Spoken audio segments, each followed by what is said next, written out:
Ok, salut famille. Ici Fédéral 001.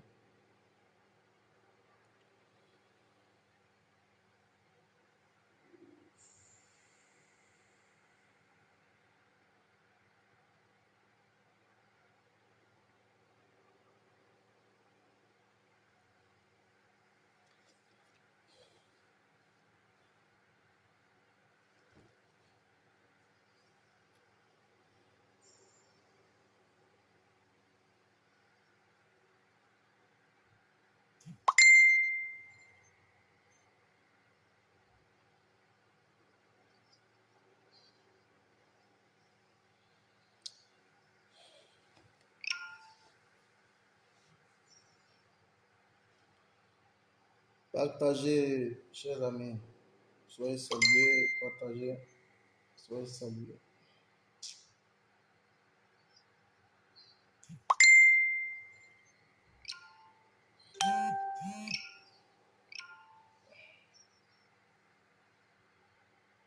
Partagez, chers amis. Soyez salués,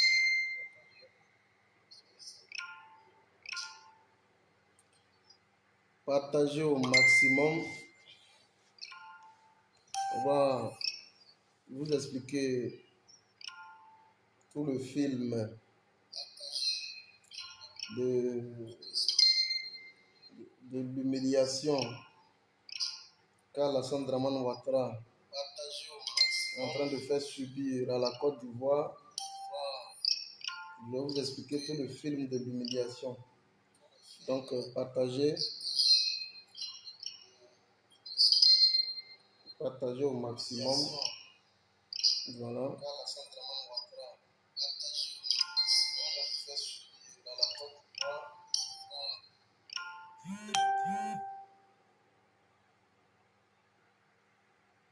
Ah bon? Ah, mais là, je ne savais pas. Il dit, ah, mais là, je ne savais pas, je n'ai pas vu.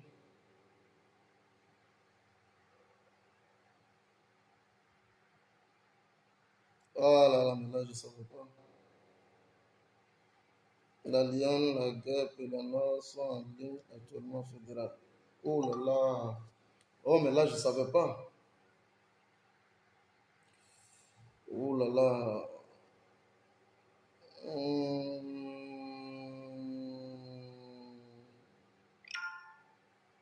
Bon, on fait comment? Je coupe le live ou bien qu'est-ce qu'on fait? Parce que là, je ne savais pas. Voilà, on fait comment? Je coupe le live ou après vous allez regarder? Hmm? Parce que j'ai des révélations beaucoup plus importantes à vous livrer. Là, je ne sais pas comment on fait. Je ne savais pas qu'elles étaient en live, hein, honnêtement. Il ne faut pas qu'on se bloque. Je ne savais pas qu'elles étaient en live. Généralement, on ne se marche pas dessus de cette façon. Je ne savais pas. Je ne savais pas. Bon, néanmoins, on va aller. C'est pas bien grave. On a déjà lancé le direct. C'est pas bien grave. On va y aller. Puisque le live étant déjà lancé, on va y aller. C'est pas bien grave. Voilà, je ne savais pas qu'elles étaient en live. Honnêtement, je n'ai pas vu. Bon, voilà, soyez tous salués ici, Fédéral 001.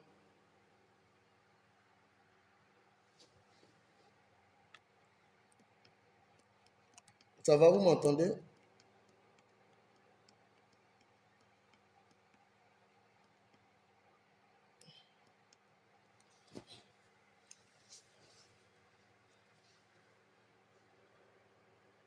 Ça va, vous m'entendez? Si vous m'entendez, vous m'entendez. Je ne savais pas que mes soeurs étaient en live, hein, honnêtement.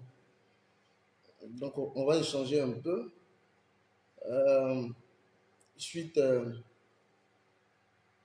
à ce qui intervient présentement au niveau de la Côte d'Ivoire et tout le feuilleton qui intervient au niveau du Congo, Congo-Brazza, reprendre le live prochainement afin qu'on puisse les écouter. Donc, j'arrête le live, c'est ça?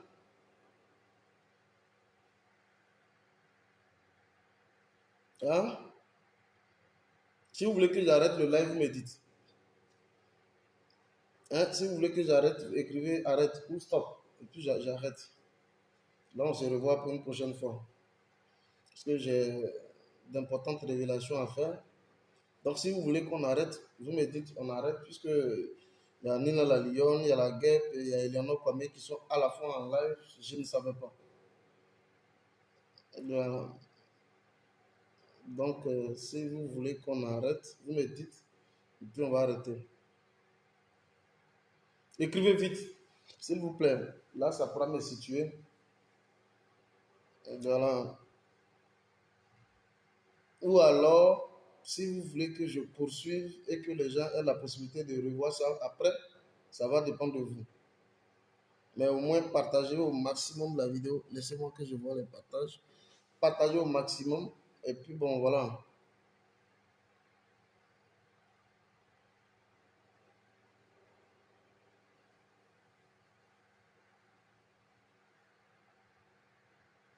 Ça va? Mettez en commentaire si vous voulez qu'on arrête ou on continue. Vous mettez en commentaire.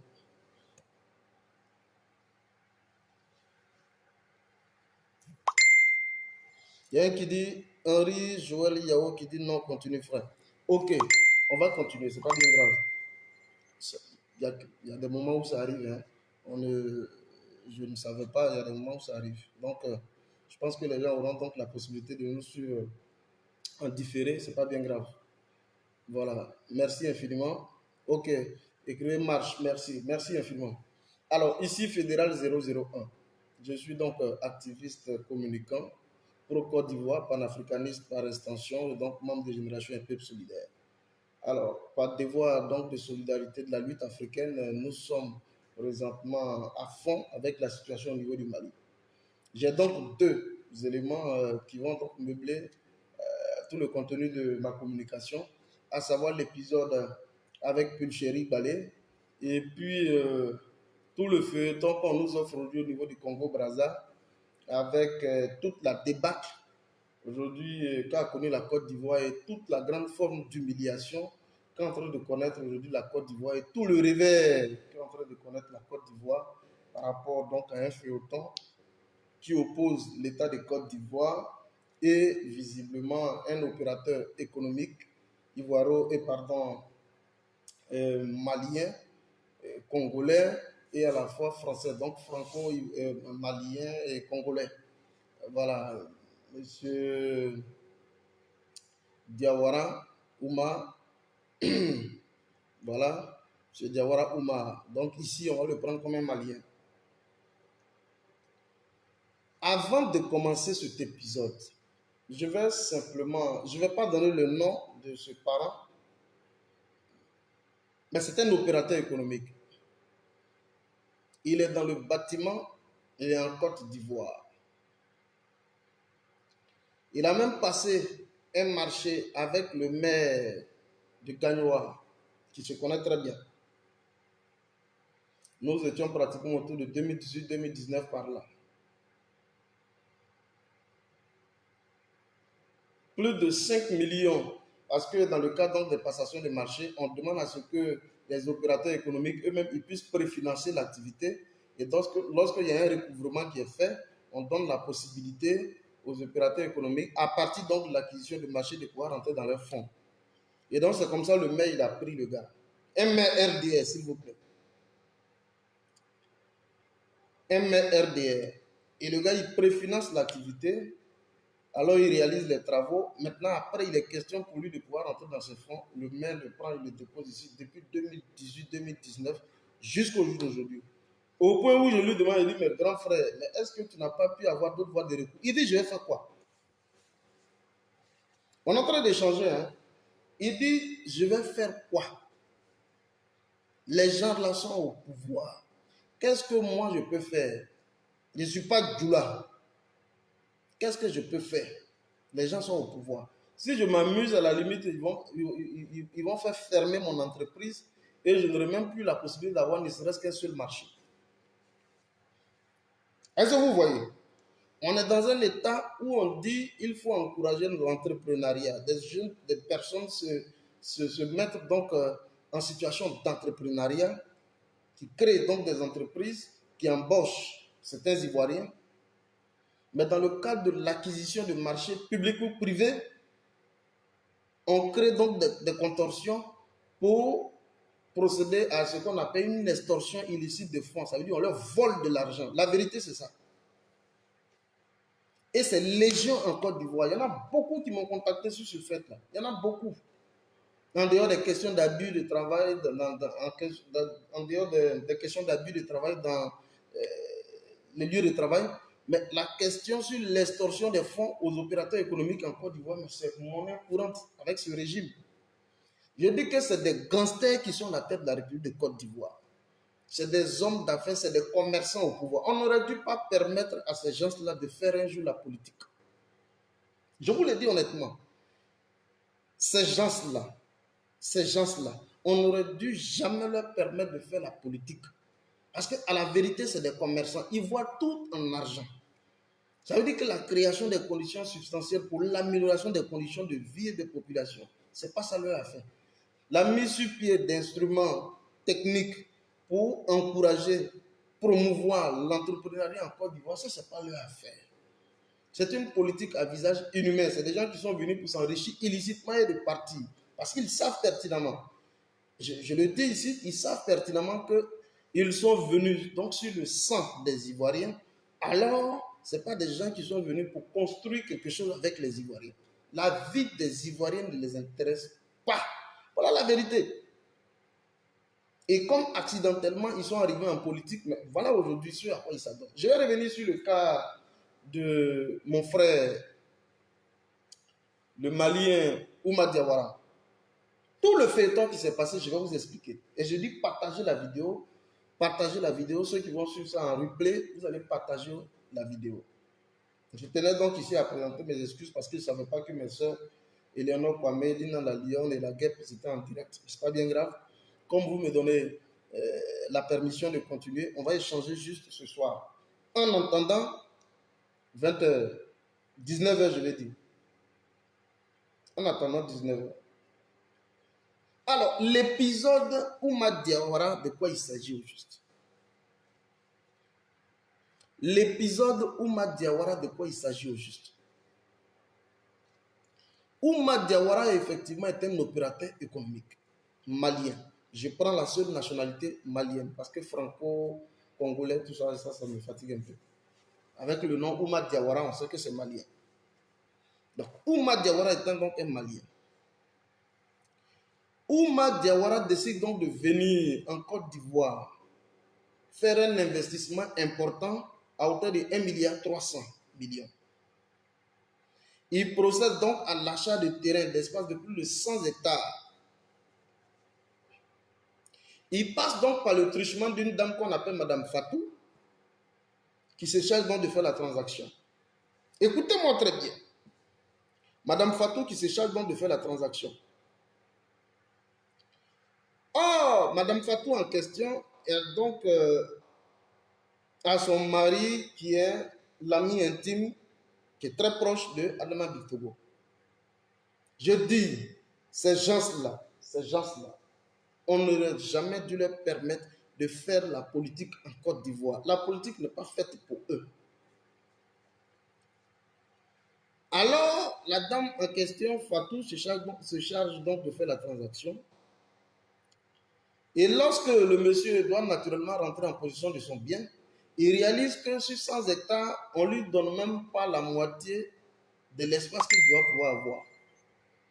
Il appelle Madame Fatou qui lui dit, mais voilà, je demande 100 hectares et là, ce qu'on m'offre ici, ça n'a rien à voir avec les 100 hectares. Alors, je vais mettre fin à cet engagement et je souhaiterais qu'on puisse me restituer mes 1,3 milliard. Écoutez-moi très bien. Je souhaiterais donc qu'on puisse me restituer mes 1,3 milliard. Parce que vous devez comprendre la vérité. Quand on vous dit que ce gouvernement est un gouvernement de faussaires, vous pensez qu'on est en train de jouer. La barbarie, il organise à tous les niveaux, dans tous les secteurs d'activité, ils organisent la barbarie. Et donc, Oumar Diawara décide donc qu'on puisse lui restituer ses fonds. C'est tout à fait important. Il faut qu'on lui restitue ses fonds. Alors, Madame Diawara et Madame Fatou, en complicité avec, je l'ai dit tout à l'heure, son mari est un proche de Amdama Bitogo, on va donc orchestrer quelque chose pour permettre à Madame Fatou d'aller se reposer, parce que c'est une affaire, pratiquement tout le monde est éclaboussé dans l'affaire. Alors pour tuer l'affaire, on décide de prendre Madame Fatou, on la dépose à la Maka là-bas, on fait semblant de lui donner une condamnation et elle est là-bas. Et pendant ce temps, on engage une poursuite judiciaire contre Ouma Diawara pour acquisition illicite de biens immobiliers. Écoutez très bien. Pour acquisition illicite de biens immobiliers. Donc Ouma Diawara est traquée. La dame a fait semblant d'aller la déposer à la Maka, où elle est, et elle va s'arranger avec les juges d'instruction, on va s'arranger, et on va lui permettre de payer 100 millions pour qu'elle puisse sortir de prison. Je parle de 1,3 milliard. Elle paye donc 100 millions et on la libère sous caution. Elle paye les 100 millions et elle sort. Elle est en train de se pavarner. Elle mange, elle boit, elle s'amuse dans Abidjan. Ouma Diawara est donc frappé de poursuites judiciaires. Il fuit la Côte d'Ivoire. Et à son insu, ça dit que dans son dos, on prononce donc une condamnation par contumace et Ouma Diawara est frappé d'une peine d'emprisonnement de 20 ans avec du moins une interdiction formelle sur le territoire ivoirien. Écoutez ce que je suis en train de vous dire. Une interdiction formelle sur le territoire ivoirien. Ouma Diawara. Il ne comprend pas cette histoire parce qu'il trouve ça bizarre. Il ne comprend pas. Il va donc saisir, parce qu'il ne veut pas laisser l'affaire passer. Je vous parle de 1,3 milliard, ce n'est pas du jeu. 1 milliard, 3 générations peuvent manger ça par jour sur 100 ans. Ce n'est pas du jeu. C'est de l'argent important. Alors, Ouma Diawara décide donc de saisir des juridictions au niveau de la CEDEAO. Une décision donc de la CEDEAO tombe parce que Alassane Dramane Ouattara, qui a été donc au parfum de la situation, décide visiblement aussi de tenter de brouiller les pistes à travers Jules, comment il s'appelle là? Son ami qu'il a nommé au niveau de la CEDEAO, là, mettez son nom ici, M. Brou, qui est donc le président de la commission au niveau de la CEDEAO. Ouma Diawara introduit une requête, une plainte au niveau de la CEDEAO, une décision formelle tombe où on demande effectivement à Ouma Diawara de pouvoir se saisir d'un certain nombre de biens de la Côte d'Ivoire. Donc, il dit qu'il a une décision de justice.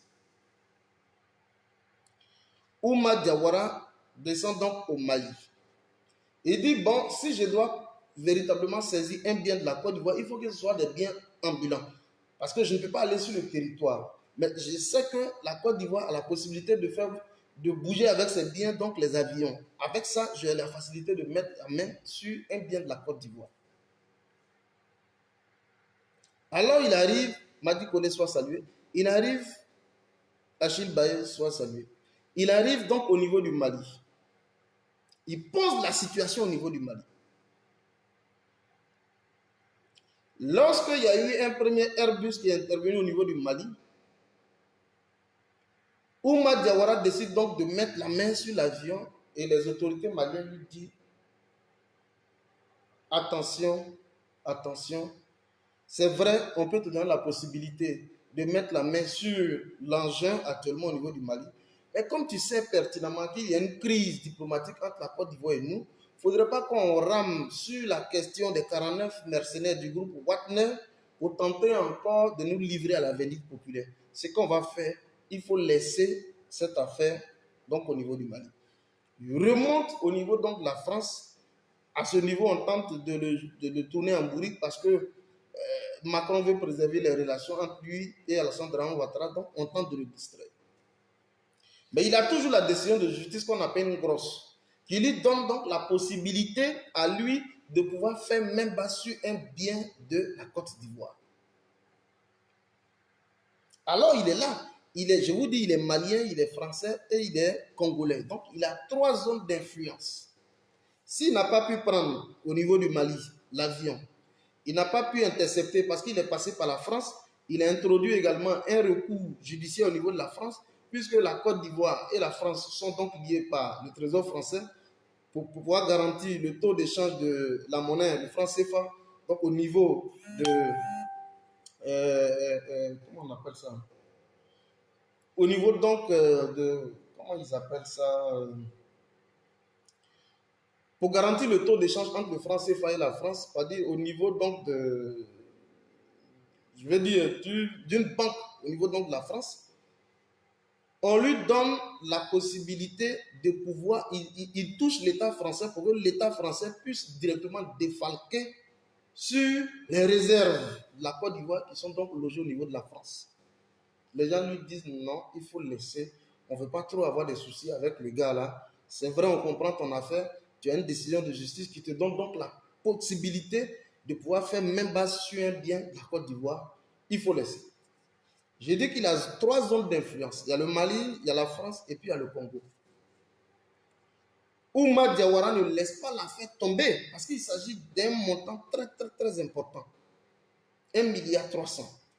Donc, il a été visiblement grugé. Alors, il faut trouver des voies de recours judiciaires pour pouvoir rentrer en possession de ces fonds. Il décide donc de croiser Denis Sassou Nguesso. Il pose la question à Denis Sassou Nguesso. Il dit, voilà le souci que j'ai avec Alassane Dramane Ouattara et certains membres de son régime. Sassou Nguesso lui dit, reste tranquille, je vais directement appeler Dramane. Et lorsqu'il appelle Dramane pour lui soumettre la question, pour dire, mais j'ai ici Diawara, avec qui tu as un problème au niveau donc, de la justice, aujourd'hui, qui est là avec moi, il a une décision de justice, qui lui donne donc la possibilité, la latitude de pouvoir faire même base sur un bien en Côte d'Ivoirien, sur le sol congolais. Dramane tente de le distraire pour dire, il faut laisser lui là, c'est un petit problème, laisse ça là, c'est des choses qu'on peut gérer. Et donc là, Denis Sassou Nguesso va se saisir aussi de quelque chose de très important entre la Côte d'Ivoire et lui-même. Je vous rappelle ici au passage que Denis Sassou Nguesso et Alassane Dramane Ouattara, il y a un reliquat de près de 100 milliards. Écoutez-moi très bien. Écoutez-moi très bien. Si vous voyez qu'aujourd'hui, Diawara, depuis le Congo-Brazza, a pu mettre la main, humilier la Côte d'Ivoire jusqu'à ce point, c'est parce que Denis Sassou Nguesso, la Côte d'Ivoire reste lui devoir un montant exclusif de plus de 100 milliards de nos francs. Je reprends. Denis Sassou Nguesso se saisit donc de l'affaire de Diawara Oumar pour poser sa question de dette entre lui et Alassane Dramane Ouattara. Une dette qui s'élève autour de 100 milliards de nos francs.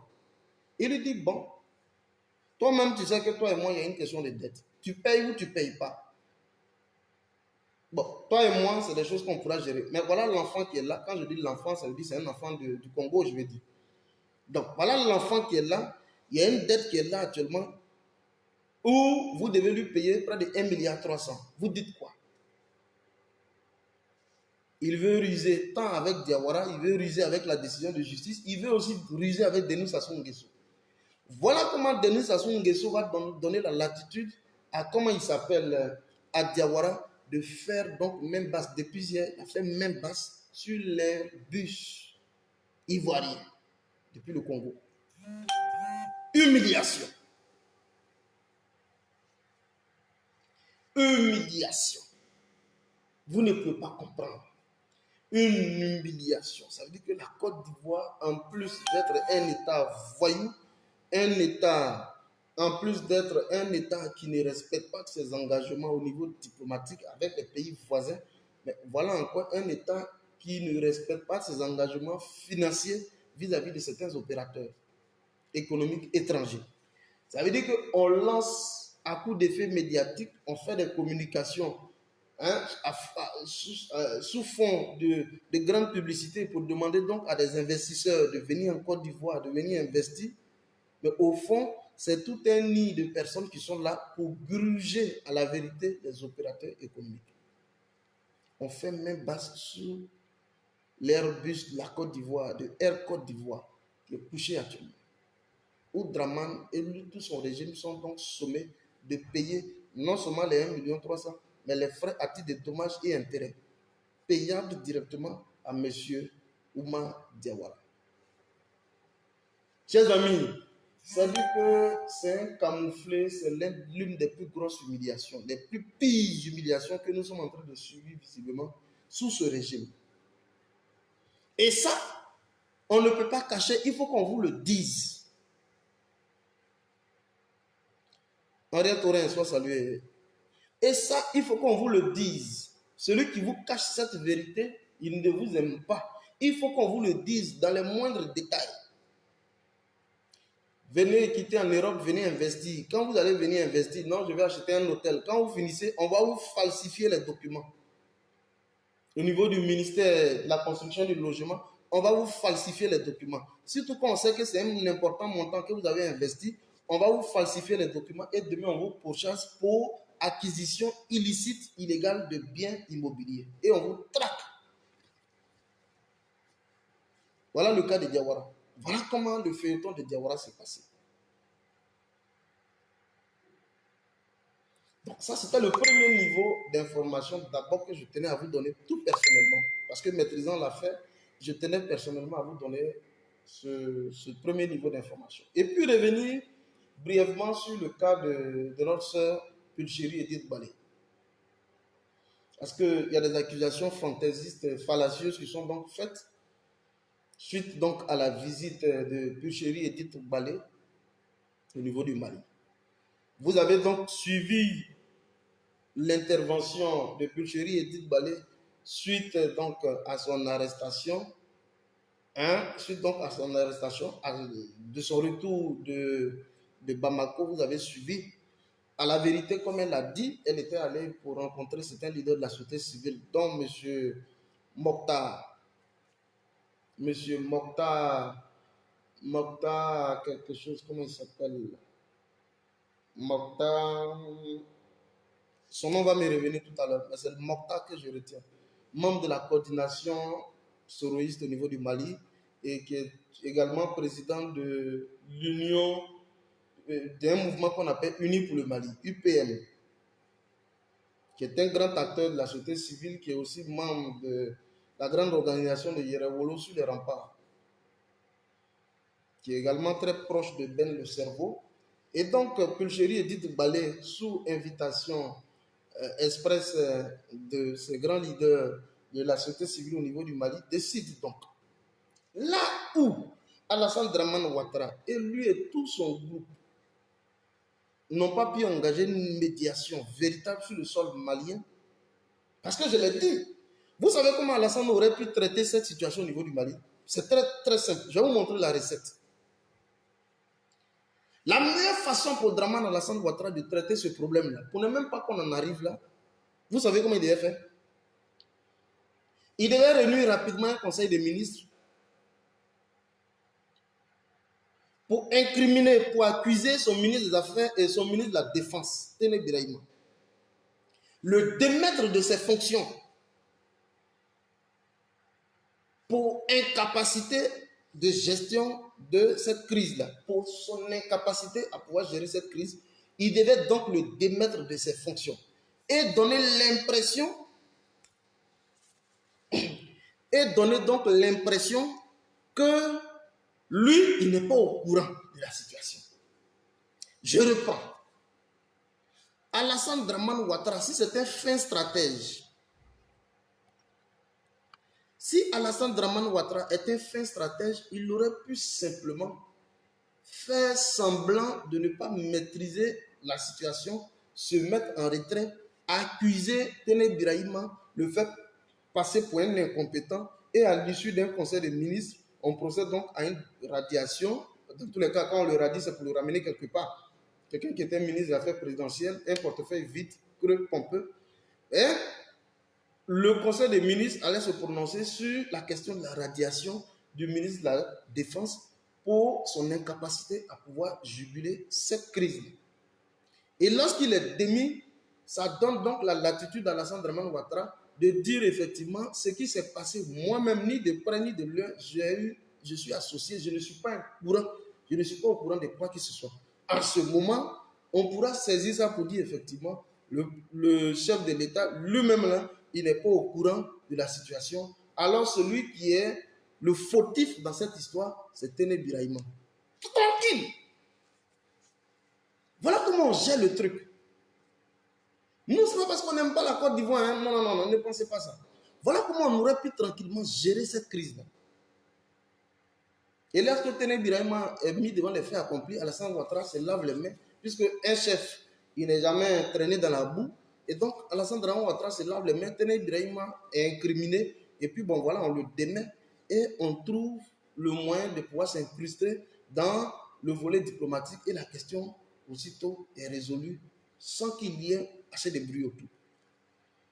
Mais si vous devez attendre qu'après 48 heures, lorsqu'on vous interroge directement pour s'enquérir des nouvelles, par rapport, pour que vous nous donnez les moindres détails sur le déploiement de ces troupes-là, qui sont donc en situation irrégulière, et que vous attendez 48 heures après pour procéder à la production d'un communiqué qui lui-même est vide, creux, pompé, laconique à la limite, ça veut dire qu'il y a un souci avec vous-même. Et quand il y a des voies de contradiction qui apparaissent plus tard dans le dossier, ça veut dire que c'est vous le problème. Alors, ce chapitre, vous le maîtrisez. Alors, aujourd'hui, Pulchéri Edith Balé s'en va au Mali et des voix qui sortent disent que, voilà, Pulchéri Edith Balé est donc en contact direct avec M. Mokhtar. M. Mokhtar, qui est donc le président de la coordination soroïste, qui est le président de UNI pour le Mali, serait donc un financier pour Guillaume Kibafori Soroï pour le GPS. Et donc, c'est lui-là qui serait donc en train de concocter à la vérité des choses pour venir donc à bout du régime en place en Côte d'Ivoire. Voilà ce qu'ils disent. Et donc là où Pulchéri Balé est allée, elle est allée pour le compte de Guillaume Soro. Voilà ce qu'ils disent. C'est pourquoi tout à l'heure j'ai apprécié l'intervention de l'un de mes frères tout à l'heure, Steve Biko, qui nous disait, vous là, vous ces bâtards, vous avez condamné Guillaume Soro à 20 ans, à perpétuité. Vous l'avez donc contraint en exil. Mais sans que vous le sachiez, vous suscitez un amour véritable pour certains panafricanistes comme les Maliens autour de la personne de Guillaume Kibafori Soro. Ça, c'est Steve Biko tout à l'heure qui le disait et que j'ai apprécié. Alors, ce n'est pas parce que vous n'aimez pas Guillaume Soro, vous êtes en disgrâce aujourd'hui avec Guillaume Soro, que vous allez empêcher les Maliens et d'autres panafricanistes et bon nombre d'Ivoiriens à pouvoir manifester un amour inconditionnel pour Guillaume Soro. Vous le rendez encore visiblement plus populaire, plus célèbre qu'il ne l'était avant. Voilà aujourd'hui. Alors, Pulchéri Edith Balé se rend au Burkina et pardon au Mali. On l'accuse sans fondement de ce qu'elle serait donc en train de mijoter des choses avec certaines organisations au niveau du Mali pour venir donc à bout au régime en Côte d'Ivoire. Elle est venue, vous avez entendu sa déclaration, je n'ai plus besoin de vous la présenter, mais vous avez entendu sa déclaration. On fait donc toutes sortes de contrôles, on fait toutes sortes de contrôles pour tenter de l'intimider à la vérité, pour qu'elle puisse accoucher. Je n'ai rien à faire. Si vous êtes incapable de vous rendre au Mali, moi je suis une actrice importante de la société civile. Je vais donc, parce que ici, la crise, au-delà des dirigeants, mais il faut minimiser le risque d'une confrontation entre les peuples. Et si vous, les dirigeants, parce que je vous le dis honnêtement, la crise n'oppose pas les Maliens, le peuple malien et le peuple ivoirien. Non. C'est Alassane Draman Ouattara qui a un souci véritable avec les autorités maliennes. Il faut que les gens arrivent à faire le distinguo. Et donc, nous, pour minimiser les risques d'affrontement entre les peuples, mais une actrice importante de la société civile s'invite pour aller engager une discussion franche avec ceux de la société civile qui sont donc au sein de la population. Donc, on va pour freiner un risque véritable de confrontation entre les populations. Voilà comment Pulchéri Edith Balé va là-bas. Bon, je vois certains gars qui sont un peu perdus, qui disent non, ce n'est pas de son ressort, elle aurait pu rester sur le territoire ivoirien, pourquoi il faut aller au niveau du Mali? Non, non, elle va en tant qu'actrice. Est-ce que le Mali interdit à qui que ce soit? Le Mali n'est pas interdit à qui que ce soit. Tout le monde peut y aller. Voilà, on a des connexions un peu partout. Au Burkina, au Mali, en Guinée, un peu partout, on a des connexions. On peut y aller librement. Il n'y a qu'en Côte d'Ivoire là où on peut mettre les pieds, mais dans les autres pays, on peut y aller tranquillement. Voilà. Mais est-ce que la présence même de Pulchéry et Tite Balé, au regard donc des communications qui ont été faites par certains leaders de la société civile, est-ce que ça ne contribue pas à aller à ce qu'on appelle la décrispation? Ça ne contribue pas à décrisper un peu l'atmosphère. Si un Ivoirien, en ces moments de forte tension, se déplace, il va jusqu'au Mali, mais quand les Maliens voient, on dit, tiens, à la vérité, ce n'est pas une crise entre les peuples, mais c'est plutôt une crise entre un dirigeant et puis les responsables de la transition au niveau du Mali. Alors, il faut savoir faire le distinguo. Ça bavarde. Non, Pulchéry.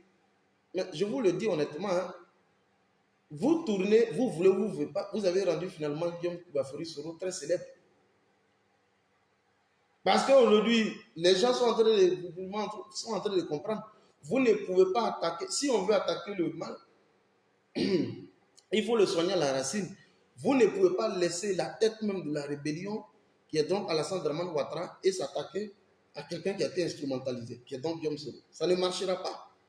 Et c'est pourquoi quand vous voyez aujourd'hui la déchirure au niveau de certains gars, au niveau du COGEP, c'est ça aujourd'hui la déchirure. Parce que eux tous ont pris fait de cause pour Alassane Dramane Ouattara et on veut diaboliser Guillaume Bafori Soro. C'est ce que beaucoup nombre de personnes aujourd'hui sont en train de comprendre.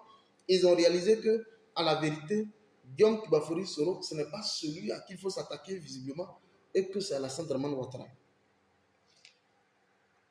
Donc, chers amis, je profite ici pour vous dire que nous sommes tous scotchés parce qu'au risque de faire de la communication sans toutefois recueillir directement les propos des uns et des autres, on va tous vous donner rendez-vous à ce soir à 19h.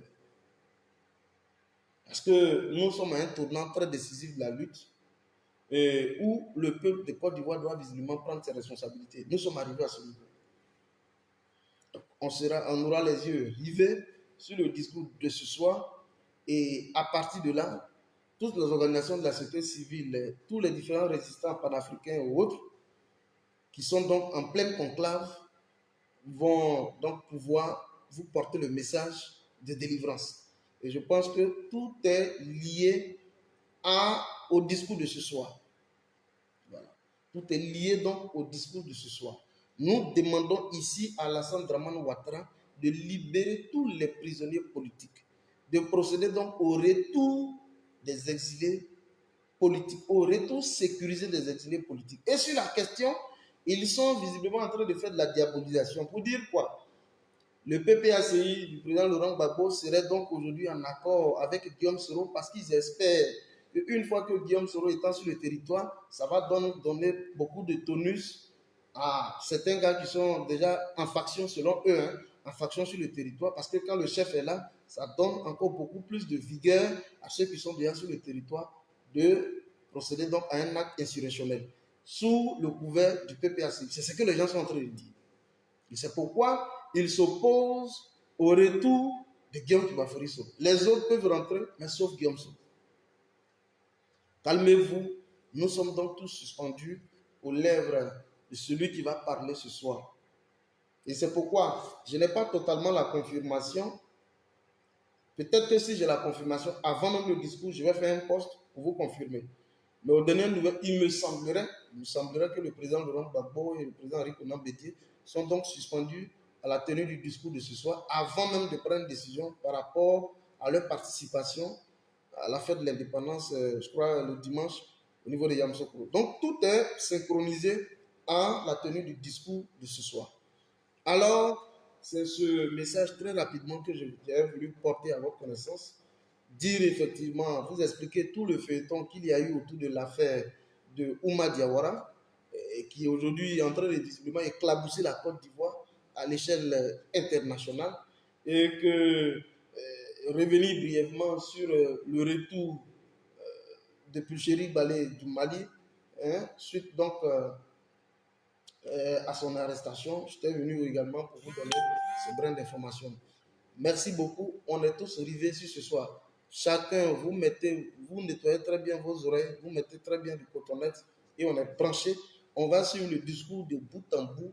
Nous allons venir vous en donner les temps forts. Nous allons venir analyser effectivement tous les temps forts de ce discours.